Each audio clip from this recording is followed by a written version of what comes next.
शांत रति के बिना बुद्धि की भगवान निष्ठा असंभव है, अथवा शांत रति में ही एकांति की भगवान निष्ठा हुआ करती है। श्री भागवत जी में कहा गया है, तथा ही भागवते 11/19/36 समो मनिष्ठता बुद्धिर दम इंद्रिय संयम तितिक्षा दुख सम्मर्शो जीवोपस्थ दयोधुति। श्री उद्धव के प्रति श्री भगवान ने कहा है, मुझमें बुद्धि वृत्ति की निष्ठा का नाम सम है, इंद्रियों के संयम का नाम दम है, दुखों की सहिष्णुता का नाम तितिक्षा है, जिह्वा एवं उपस्थ के वेग को जितने का नाम धृति है। इस श्लोक से भी प्रमाणित होता है कि श्री कृष्ण में निष्ठा होने का नाम सम है। कृष्ण बिना तृष्णा त्याग तार कार्य मानी, अतएव शांत कृष्ण भक्त एक जानी। स्वर्ग मोक्ष कृष्ण भक्त नरक करी माने, स्वर्ग भक्त कृष्ण भक्त नरक करी माने। कृष्ण निष्ठा तृष्णा त्याग शांतेर दुई गुणे। श्री कृष्ण कामना को छोड़कर अन्यान्य समस्त कामनाओं का त्याग कर देना शांत रस के भक्त का काम है। सेवा कार्य न रहने पर भी श्री कृष्ण कामना रूप कार्य उसे सर्वदा रहता ही है। अतः शांत रस के आश्रित व्यक्ति को भी श्री कृष्ण भक्त माना गया है। श्री कृष्ण का शांत भक्त स्वर्ग मुक्ति एवं नरक को समान मानता है। स्वरूपतः स्वर्ग मुक्ति एवं नरक एक न होने पर भी इन समस्त से कुछ प्रयोजन न होने से वो उन्हें समान ही जानता है। कृष्ण निष्ठा तथा कृष्ण व्यतीत अन्य वासनाओं का त्याग, ये दोनों गुण शांत रति के हैं। कृष्णा त्याग कृष्ण निष्ठा का ही फल है। जब तक कृष्ण निष्ठा नहीं होती तब तक तृष्णा त्याग भी नहीं हो सकता। अतः इन दोनों गुणों को केवल कृष्ण निष्ठा भी कहा जाता है।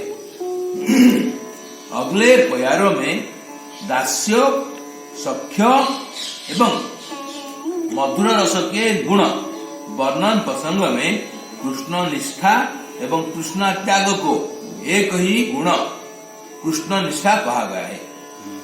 कृष्ण भक्त स्वर्ग मुक्ति एवं नरक को समान देखते हैं। उसका प्रमाण नीचे उद्धृत करते हैं, तथा ही भागवते 6/17/28 नारायण परः सर्वे न कुतश्चन बिभ्यति स्वर्गाप वर्ग नरकेष्वपि तुल्यार्थ दर्शिनः। श्री महादेव जी ने पार्वती के प्रति कहा है, श्री नारायण भगवान के सब भक्त किसी से भी भयभीत नहीं होते, क्योंकि वे स्वर्ग मुक्ति एवं नरक में एक सा ही प्रयोजन देखते हैं। अर्थात उनके लिए स्वर्ग नरक एवं मुक्ति बराबर ही है। विशेष टीका परिच्छेद 9 श्लोक 26 में द्रष्टव्य है।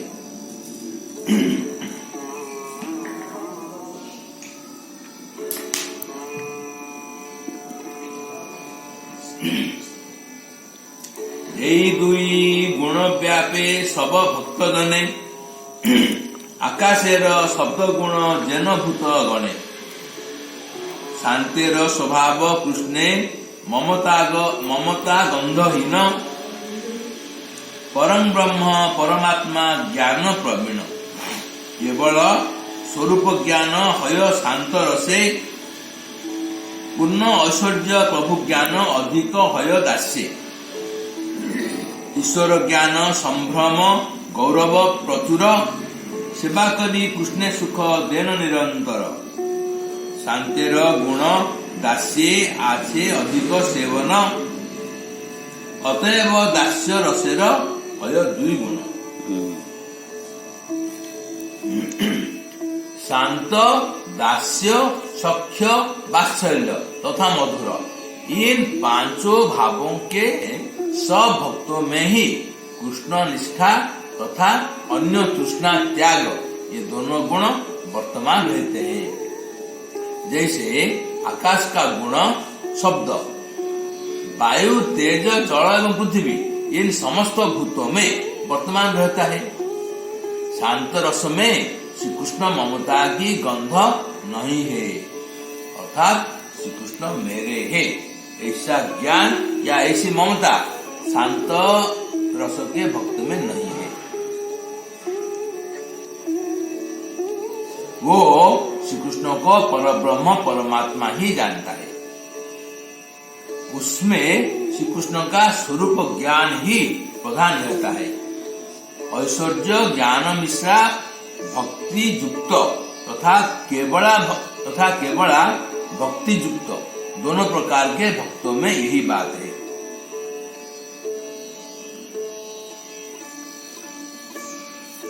दास्य रस के भक्तों में श्री कृष्ण षड ऐश्वर्य पूर्ण है एवं हमारे प्रभु है। यह भाव शांत रस के भक्तों की अपेक्षा अधिक रहता है। अर्थात श्री कृष्ण निष्ठा जो शांत रस के भक्तों में रहती है वो दास्य रस के भक्तों में तो रहती ही है। श्री कृष्ण हमारे प्रभु है यह भाव जो शांत भक्तों में नहीं रहता इनमें अधिक रहता है। ऐश्वर्य ज्ञान मिश्रा दास ऐश्वर्य ज्ञान मिश्रा दास प्रभु की सेवा करते हैं उन्हें श्री भगवान जानकर किंतु केवला के दास भक्त उनकी सेवा उन्हें भक्त वत्सल स्वामी या सेव्य जानकर ही करते हैं। ईश्वर या स्वामी जानने से दोनों प्रकार के दास्य भक्तों में श्री कृष्ण हमारे बड़े हैं या पूज्य हैं ऐसी बुद्धि बनी रहती है और संकोच भी बना रहता है। दास्य भक्त सेवा द्वारा निरंतर श्री कृष्ण को सुख देते हैं। शांत रस के गुण श्री कृष्ण निष्ठा एवं अन्य तृष्णा त्याग दास्य रस में श्री कृष्ण निष्ठा तथा सेवा ये दो गुण है। अगले प्यारों में ब्रज के सख्य रस का स्वरूप वर्णन करते हैं। शांतेर गुण दास्येर सेवन सख्ये दुई रय दास्ये संभ्रम गौर सेवा सख्ये विश्वासमय कांधे चढ़े कांधे चढ़ाय करे क्रीड़ा रण कृष्ण सेवे कृष्ण कराय आपन सेवन विश्रम्भ प्रधान सख्य गौरव संभ्रमहीन अतएव सख्य रसेर तीन गुण चिन्ह ममता अधिक कृष्णे आत्मसम ज्ञान अतएव सख्य रसे बस भगवान। सख्य रस में शांत का गुण मैंने कृष्ण निष्ठा और दास्य का गुण मैंने कृष्ण सेवा ये दोनों रहते हैं। दास्य भाव की सेवा में गौरव बुद्धि वशतः श्री कृष्ण मुझसे बड़े हैं इस भाव के कारण संकोच रहता है। किंतु सख्य रस में सेवा विश्वासमयी होती है अर्थात संभ्रम या संकोच युक्त नहीं होती। सखा श्री भगवान को कंधे पर चढ़ा लेते हैं और उनके कंधे पर भी चढ़ बैठते हैं। क्रीड़ा में परस्पर लड़ने भी लगते हैं। वे श्री कृष्ण की सेवा करते हैं और उनसे अपनी सेवा कराते भी हैं। सख्य रस विश्रम्भ प्रधान है, अर्थात उसमें श्री कृष्ण के साथ परस्पर हर प्रकार से अभेद मनन या समानता का भाव प्रधान है, अर्थात उसमें श्री कृष्ण के साथ परस्पर हर प्रकार से अभेद मनन या समानता का भाव प्रधान है। उसमें गौरव तथा संकोच नहीं है। इसीलिए सख्य रस में कृष्णनिष्ठा, सेवा तथा गौरव संभ्रमहीनता या निसंकोचता, ये 3 गुण है। सख्य रस के भक्तों में श्री कृष्ण के प्रति दास भक्तों की अपेक्षा ममता बुद्धि अधिक है और वे श्री कृष्ण को अपने समान ही जानते हैं। इसीलिए श्री भगवान उनके वशीभूत रहते हैं। अगले प्यारों में ब्रज के शुद्ध वात्सल्य रस के गुणों का वर्णन करते हैं। वात्सल्ये शांतेर गुण दास्येर सेवन, सेई सेवनेर इहा नाम पालन। सख्येर गुण असंकोच अगौरव सार, ममता आधिक्य ताड़न भर्षण व्यवहार। अपना के पालक ज्ञान कृष्णे पाल्य ज्ञान, चारि रसेर गुणे वात्सल्य अमृत समान। से अमृतानंदे भक्त सह डूबे न आपने, कृष्ण भक्त वश गुण कहे ऐश्वर्य ज्ञानी गणे।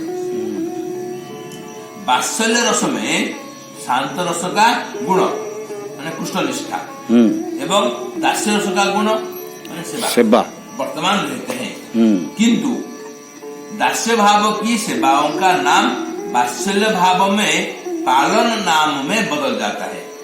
अच्छा, माने पालन और ऊपर दास्य भाव की सेवाओं का नाम वात्सल्य भाव में पालन नाम में बदल जाता है।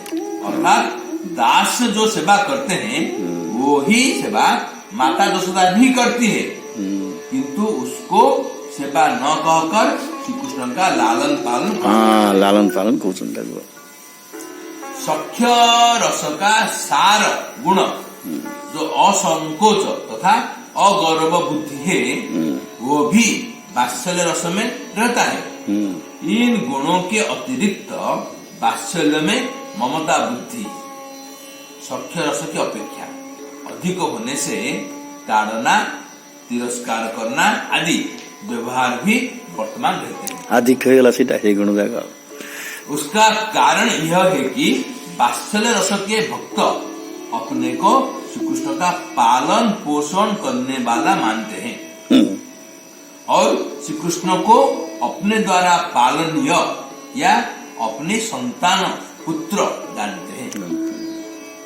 इस प्रकार शांत, दास्य, सख्य तथा वात्सल्य इन चारों रसों के गुणों से युक्त कृष्णनिष्ठा, सेवा, असंकोच तथा पालक भाव या अनुग्रहमय भाव, इन चारों गुणों से युक्त वात्सल्य रस अमृत के समान आस्वादनीय है। उस अमृत आनंद सागर में भक्ति वशः पुरुष भक्ताधीन श्री भगवान भी स्वयं मुग्ध हो जाते हैं, अर्थात अपनी भगवत्ता को भूल जाते हैं। इसीलिए ऐश्वर्य ज्ञान युक्त जो भक्तगण है वे श्री कृष्ण को भक्तों के वशीभूत भक्ताधीन कहकर पुकारते हैं।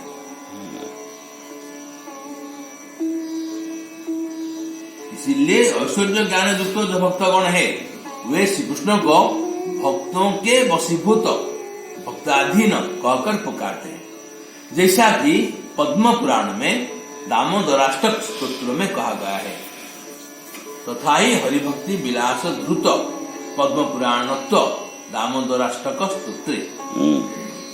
इति दृक् स्वलीला इति दृक् स्वलीला अरविन्द कुण्डे स्वघोषं जन्तमख्यापयन्तम् तदीयेषु भक्तेर्कृतत्वम् पुनः प्रेमवत्यं सतकृति वन्दे। हे दामोदर, आप इस प्रकार दामोदर लीला द्वारा गोकुलवासी प्राणी मात्र को आनंद कुंड में निमग्न कर रहे हो एवं अपने ऐश्वर्य ज्ञान परायण भक्तों को अपनी भक्ताधीनता भक्त वशता जना रहे हो।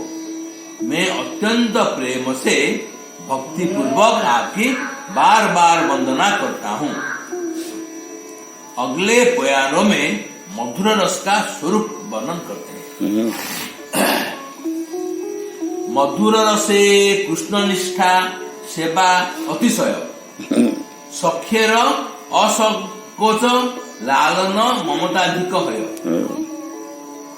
कांत भावे निजांग दिया करे न सेवन निज अंग दिया अतएव मधुर रसे है पंचगुण आकाश आदि गुण जेन पर पर भूते 1 2 3 क्रमे पंच पृथ्वीते यही मत मधुरे सब भाव समाहार अतएव स्वादाधिक्य करे चमत्कार। मधुर रस में शांत का गुण मैंने कृष्ण निष्ठा दास्य रस का गुण सेवा प्रधानता सख्य रस का गुण असंकोच भाव तथा वात्सल्य रस का गुण पालन पोषण ये सब गुण तो रहते ही है। इनके अतिरिक्त कांता भाव या मधुर भाव में अपने अंगों द्वारा भी श्री कृष्ण की सेवा का गुण वर्तमान है। इसीलिए मधुर रस में कृष्ण निष्ठा सेवा असंकोच पालन पोषण तथा निजांग सेवा ये 5 गुण है।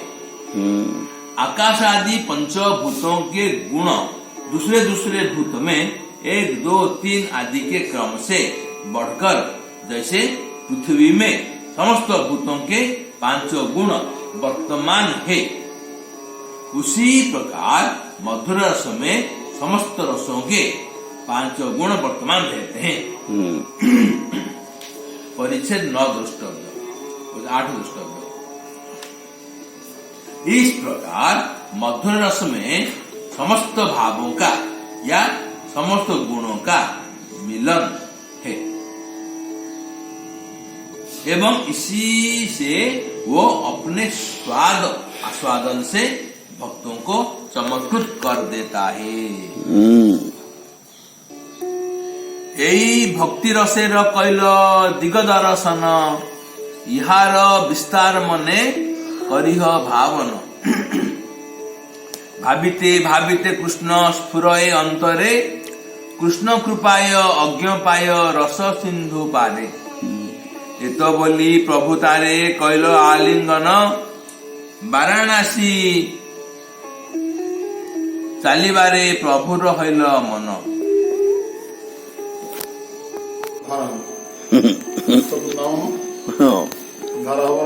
नक्शा बतेदेले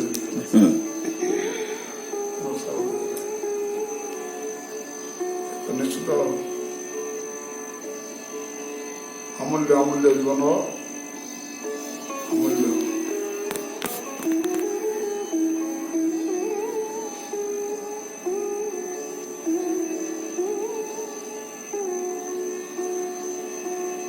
सब गुड़िक केवल ही तो साधन प्रणाली साधन सापेक्ष महाप्रभुଙ୍କର जो हित उपदेश प्रेम रूप रस रूप भक्ति रूप जो साधन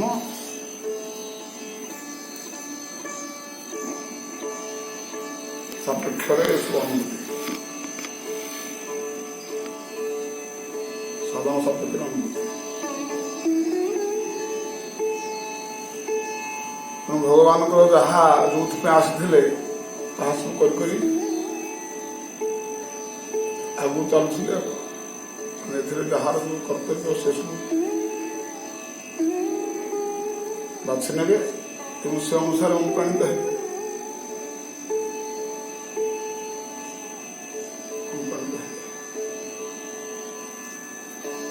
ଏହା ହିଁ ବୁଝିବାକୁ ପଡ଼ିବ ଯେ ଏହି ହେଉଛି ବାସ୍ତବ ଜୀବନର ଲକ୍ଷ୍ୟ ବା ଭଗବତଙ୍କର ଯେଉଁ ସତ୍ୟ ସଂକଳ୍ପ ରହିଛି ଏହି ତାର ସ୍ୱରୂପ।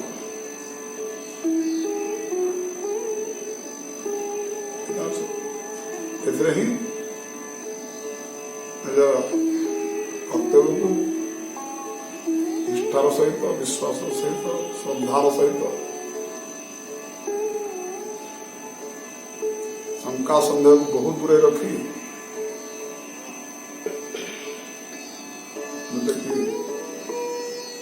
ନେଚୁରାଲ କରିବ ସାରା କଥା ନେଚୁରାଲ କଥା ଇଚ୍ଛା କଥା ନାହିଁ।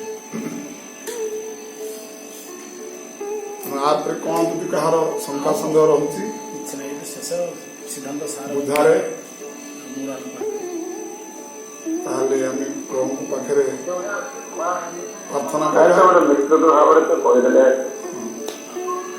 କୋଉ ରଥର କଣ ନାଇଁ ଯଦି କାହା ମନେ କୋଉଟା ଅଭିଯୋଗ ରହୁଛି ତାକୁ ଆମେ ନିବେଦନ କଲେ ଠାକୁରଙ୍କ ଚରଣରେ ସେ କିଛି ନା କିଛି ପ୍ରେରଣା ପଠେଇବେ ନା। ବାବା ମଧୁର ରସରେ ଆଉ ଚାରିଟା ରସ କେମିତି ରହୁଛନ୍ତି? ଏ ଯୋଉ ଶାନ୍ତ, ଦାସ୍ୟ, ସଖ୍ୟ ଆଉ ବାତ୍ସଲ୍ୟ ମଧୁର ରସ ଭିତରେ କିପରି ସନ୍ନିବେଶିତ ହଉଛନ୍ତି? ଆମେ ଯେମିତି ଶାନ୍ତ ରସଟାକୁ ଯେମିତି ଦାସ୍ୟରେ ବୁଝିଲେ ହଁ ବା ଦାସ୍ୟଟାକୁ ଯେ ସଖ୍ୟରେ ବୁଝିଲେ ହୁଁ ନା ଆମେ ଏଇଟା ମୂଳରୁ ବୁଝିନେ ବୁଝେ ନା କହିପାରିବେ, ବୁଝେ ନା ବୁଝୁଛେ ନା। କହିପାରିଲା ପରେ ଯଦି ଆମେ ଦାସ୍ୟଟାକୁ ଶାନ୍ତଟାକୁ ଦାସ୍ୟରେ ବୁଝି ନେଇଛେ, ଦାସ୍ୟଟାକୁ ସଖ୍ୟରେ ବୁଝି ନେଇ ସଖ୍ୟଟା ବାସ୍ୟରେ ବୁଝି ନେଇଛେ, ସେମିତି ମଧୁରରେ ଯେ ଏଗୁଡାକ ସେମିତି ବୁଝି ନେବା କଥା ହବ ଆଚ୍ଛା। ନା ନାଇଁ। ନାଇଁ ବାତ୍ସଲ୍ୟ ଭାବରେ ଗୋଟେ ଜିନିଷ କହିଲେ, ବାତ୍ସଲ୍ୟରେ ଯୋଉ ଦାସ ଯେମିତି ସିଏ ତାର ସେବା କରୁଛନ୍ତି ସେବାଟା ହେଲେ ଲାଳନରେ ଲାଳନରେ ପରିଣତ ହଉଛନ୍ତି। ବାସ୍ ତ ଏଇଠି ମଧୁର ରସରେ ସେଇ ସେବାଟା ପୁଣି କଣରେ ପରିବର୍ତ୍ତିତ ହଉଛନ୍ତି? ଏଠି ଯୋଉଟା ଲାଳନ ହଁ ଯୋଉଟାକି ବାସ୍ତବରେ ଲାଳନରେ ପରିଣତ ହେଇଗଲା, ହଁ ଏଠି ଲାଳନଟା ତ ମଧୁର ରସରେ ଏଠି କୋଉଥିରେ ପରିଣତ ହେଲା?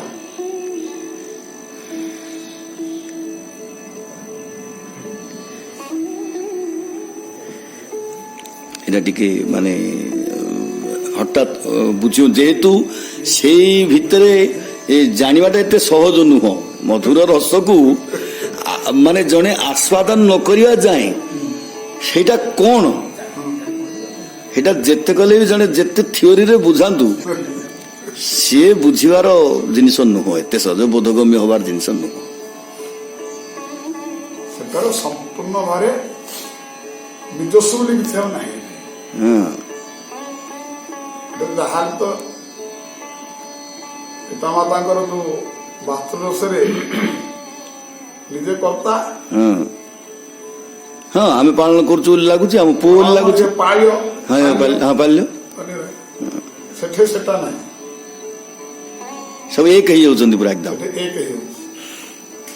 କହିଲୁନି ଶରୀର ଦେଇକି ସେବା କରୁଛନ୍ତି, ହଁ ଅଙ୍ଗ ଅଙ୍ଗ ସେବା ବୋଲି କହୁଛନ୍ତି, ଅଙ୍ଗ ଦ୍ୱାରା ସେବା ବୋଲି। ଅଙ୍ଗ ଦ୍ୱାରା ସେବା କରୁଛନ୍ତି, ହେରା ଏକତ୍ୱ କାମଟା। ଆଚ୍ଛା ରାଧା କୃଷ୍ଣ ଏକତ୍ୱ ନୁହଁ, ଲୀଳା ପାଇଁ ଦିଟା ହେଇଛନ୍ତି, ହୁଁ ସେଠି ଏକତ୍ୱ ହେଇଯାଉଛି। ସେଇଟାକୁ କେମିତି ହଉଛି ବୋଲି କୋଉଥିରେ ଜୁହାରେ କେମିତି କହିବ ସେଇଟାକୁ ଭାଷା କିଏ କହିବ, ସେ କହିବ କହିବ ନା। ସେମିତି ତ ଅବ୍ୟକ୍ତ ଲୀଳାକୁ ବ୍ୟକ୍ତ କର ଅବତରୀ କର ଅବତାର ବୋଲି କୁହାହେଲା। ବ୍ୟକ୍ତ ନ ହେବା ଜିନିଷକୁ ସେ ବ୍ୟକ୍ତ ବୋଲିକି ଗୋଟେ ଦୃଷ୍ଟାନ୍ତରେ ରଖିଦେଇ ଗଲେ। ହଁ ଆଉ କଣ ଯୋଉ ବ୍ୟକ୍ତ ଅବ୍ୟକ୍ତ ଲାଗୁ ବ୍ୟକ୍ତ କଲ ଯୋଉ କହିଲେ କୋଉଥିରେ କଲେ ବ୍ୟକ୍ତ ଦୃଷ୍ଟାନ୍ତରେ କଲେ ନା ଦୃଷ୍ଟାନ୍ତରେ କେବଳ ନା ତାଙ୍କ ସ୍ୱରୂପରେ କଲେ ନା।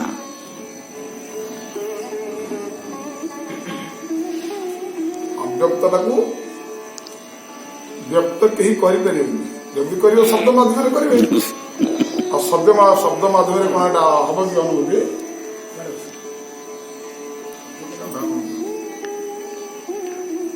ଅପ୍ରାକୃତ ପ୍ରେମମୟ ଜୟ ରାଧା ହରି ହରି ଅପ୍ରାକୃତ ପ୍ରେମ ପ୍ରାକୃତ ଦୃଷ୍ଟାନ୍ତ ସେ ଗୋଟେ ବ୍ୟକ୍ତ କରିବେ। ଆଉ କୋଉଥିରେ ବ୍ୟକ୍ତ କରିବେ?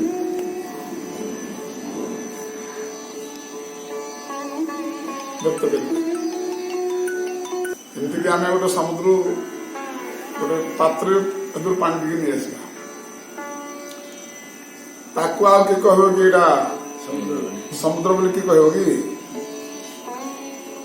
ଗିନା ଜଳଟା କହିବେ ନା, ଆଉ ଏଇଟା କୂପ ଜଳ କହିବ ନା, ଆଉ ଏଇଟା ପୋଖରୀ ଜଳ କହିବ ନା, ଆଉ ସମୁଦ୍ର ଆଣିଛି ଆଉ ସମୁଦ୍ର ବୋଲି କହିବେନି। ସମୁଦ୍ର ନାଁ ଗନ୍ଧ ଏଠି କିଛି ନାହିଁ। ନା ସମୁଦ୍ର ଜଳ ଆଣିଛି କହିଲ ଆଉ କାହିଁ କହିବ ସମୁଦ୍ର ଜଳ ଆଣିଛି ମୁଁ ଏହା କଥା ଗଙ୍ଗା ଜଳ ଆଣିଛି ମୁଁ ଗଙ୍ଗା ଜଳ ଅଲଗା। ତେଣୁ ସେଠି କଣ ଦୃଷ୍ଟାନ୍ତ ନାହିଁ ପରା। କିନ୍ତୁ କିଙ୍କରିଷ୍ମ ନୁହଁ ବୋଲି କହୁଛନ୍ତି। ହଁ ଆଉ ଗୋଟେ କହୁଛନ୍ତି ଯେ ମାନେ କୌଣସି ବିନା ବେତନରେ ଆମେ ହଉଛୁ ଦାସୀ। ହଁ ସେଠି କୌଣସି ଜିନିଷ ନାହିଁ ଯୋଉଟା କି ସେ କଥା ତାର ଆଶ୍ଚର୍ଯ୍ୟ ତାର ସବୁ ସମାଧାନ ହେଇଛି। ତ ଯେତେ ପ୍ରେମ ବିଷୟରେ ଉପଦେଶ ବିଷୟରେ ମହାପ୍ରଭୁ କହୁଛନ୍ତି ଆର ସମାଧାନ ସବୁ ରାସ୍ତାରେ ସବୁ ହେଇଛି। ହଁ ରାସ୍ତାରେ ଯୋଉଟା କି ଯଥାର ଭକ୍ତ ପ୍ରତିବିମ୍ବ ବିଭ୍ରମ। ବାସ୍ ସ୍ୱପ୍ରତିବିମ୍ବ ବିଭ୍ରମ। ହଁ ଯାହା ଗୋପୀ ବୋଲି କଣ କିଛି ଅଛି କି? ଆଉ କୁଆଡେ ରହିଲା? ବା ଏଠି ମଧୁର ରସ ବୋଲି କିଛି ଗୋଟେ ଅଛି କି? କିଛି ନାହିଁ କିଛି ପାଞ୍ଚଟା ରସର ଉପର ରସକୁ ସେ ପଳେଇଲା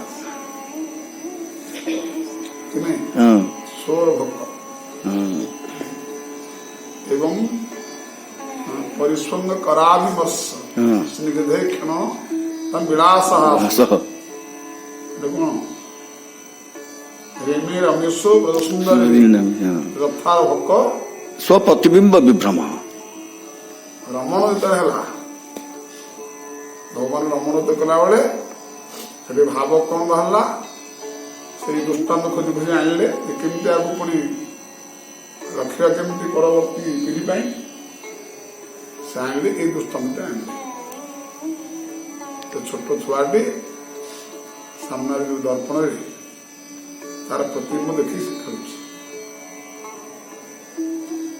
ଆଚ୍ଛା ଛୋଟ ଛୁଆ ଭିତରେ କଣ ଆହ୍ଲାଦ ହଉଛି, କଣ ସେ ଚିନ୍ତନ କରୁଛି ଯାହାଫଳରେ କି ତାକୁ ସେ ଦୃଷ୍ଟିପାତ ଦେଇକି ତାର ସମୟ ଅତିବାହିତ କରୁଛି ବା ଖେଳୁଛି ବା ଆନନ୍ଦ ନଉଛି, କଣ ଖୁସି ହଉଛି, ତାକୁ ଆମେ ଅନୁମାନ ଲଗାଉଛେ ନା। ଆଉ ଅନୁମାନ ନାହିଁ, ଆମେ ତାକୁ ଅନୁମାନ ଲଗାଉଛେ ନା। ହଁ ଦର୍ପଣରେ ତା ପ୍ରତିବିମ୍ବ ଦେଖିକି ବଡ ଆନନ୍ଦ ହଉଛି, ଖେଳୁଛି, ସବୁ ଭୁଲି ଯାଇଛି। କିଏ ସେଇଟା? ଛୋଟ ଛୁଆ ତ, ସେ ବର୍ଷକର ହଉ ବା 6 ମାସର ହଉ, ଆମେ ଅନୁମାନ ଲଗାଉଥାଏ। କିନ୍ତୁ ବାସ୍ତବ ଛୋଟ ଛୁଆ କଣ ଭାବିକି ତା ଭିତରେ ସେ ହାତ ଗୋଡ ହଲେଇକି ତା ହାତ ଲାଗିଛି, ଏଇଟା କଣ ଅନୁଭୂତି କରିବ? ଗୋଟେ ଆମେ ପଣ୍ଡିତ କଣ ଅନୁଭୂତି କରିବ? କହିପାରିବେ? ଅନୁମାନ କରିବା କଷ୍ଟ। ସେ ଭାବୁଛୁ ଆଉ ଗୋଟେ ପିଲାଟେ ଭିତରେ ଅଛି, ସେ କଣ ଭାବୁଛି କିଏ ଜାଣିଲା? କିନ୍ତୁ ଆନନ୍ଦ କରୁଛି।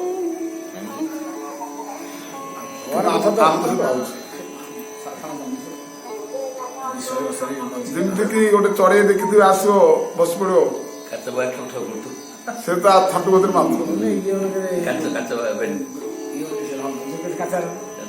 ଏସବୁ ଅନୁମାନ ଆମେ ଲଗାଉଥାଏ। କଣ ପାଇଁ ନା ନିଶ୍ଚିତ ଭାବେ ଇଏ ଭାବୁଛି ସିଏ ମତେ ଖୁପି ଦଉଛି।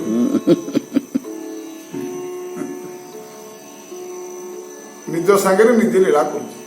ଏଇ ତ ହେଲା କଥା। ଆଉ ସେଟା ପର ବୋଲି ଦ୍ୱିତୀୟ ଜିନିଷ କିଛି ନାହିଁ। ନିଜ ସତରେ ନିଜେ ସେ କଲା। ହଁ ମଧୁର ରସ ରାସ এটা মধুরসর উপরটা ହଁ হ্যাঁ ମଧୁରସର ଉପରଟା ଏ ଦିଟା ଜିନିଷ ଦେଖିବାକୁ କିନ୍ତୁ ଆଉ ସବୁଗୁଡା ଗୋଟେ ଥିବ ଗୋଟେ ମନ ଗୋଟେ ବୁଦ୍ଧି ଗୋଟେ ଶରୀର ଗୋଟେ ସବୁ ଅନୁଭୂତି ହବ କିନ୍ତୁ ଅନ୍ୟମାନେ ଦେଖିବା ପାଇଁ ଦୃଷ୍ଟାନ୍ତ ହେଇଯାଉଥିବ ସେ ଦିଟା ହେଇଯାଉଥିବ ବୁଝିପାରୁଛି ଅନ୍ୟମାନେ ଦୃଷ୍ଟିପାତ କରିବା ପାଇଁ ବିଚାର କରିବା ପାଇଁ ସେ ଦିଟା ହେଇଯିବ ଦୃଷ୍ଟାନ୍ତ ଗୋଟେ ବାହାରି ପଡିବ କିନ୍ତୁ ଅନୁଭୂତିରେ ସେ ଗୋଟେ ହେଇଥିବ ଯଥାର ହକ ପ୍ରତିବିମ୍ବ ବ୍ରହ୍ମଣୀ କୁହାଯାଏ ୟା ଉପରେ ଆଉ ଦୃଷ୍ଟାନ୍ତ କିଛି ନାହିଁ ଆଉ ନାହିଁ କିଛି ତେଣୁ ଗୋପୀମାନଙ୍କୁ ସେ ଦେଖିଲେ ଭଗବାନଙ୍କର ପ୍ରତିବିମ୍ବ ଶାସନ କଣ ତାଙ୍କ ବୁଦ୍ଧିର ପ୍ରତିବିମ୍ବ ତାଙ୍କ ମନର ପ୍ରତିବିମ୍ବ ତାଙ୍କ ସ୍ୱରୂପର ପ୍ରତିବିମ୍ବ ତାର ସବୁର ପ୍ରତିବିମ୍ବ ପ୍ରତିବିମ୍ବ এটা କଣ ମଧୁରସ କହିବ ଏହି ମୁରାରେ କୁଞ୍ଜ ବିହାରେ ବିହାରେ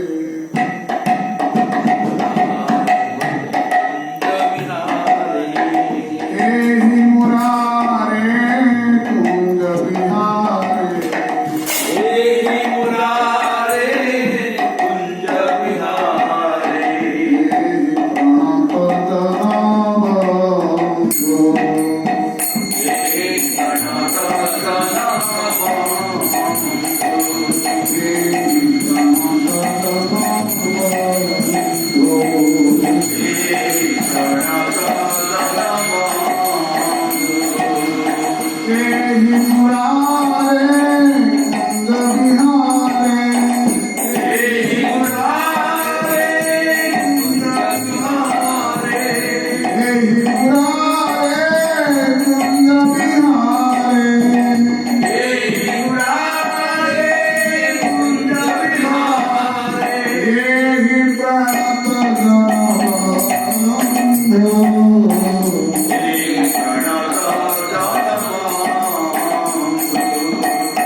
आय गोमुष्कनाथ की जय गोपाल की जय फलितामृत की जय विश्वास स्वामी जय श्यामलाल दास की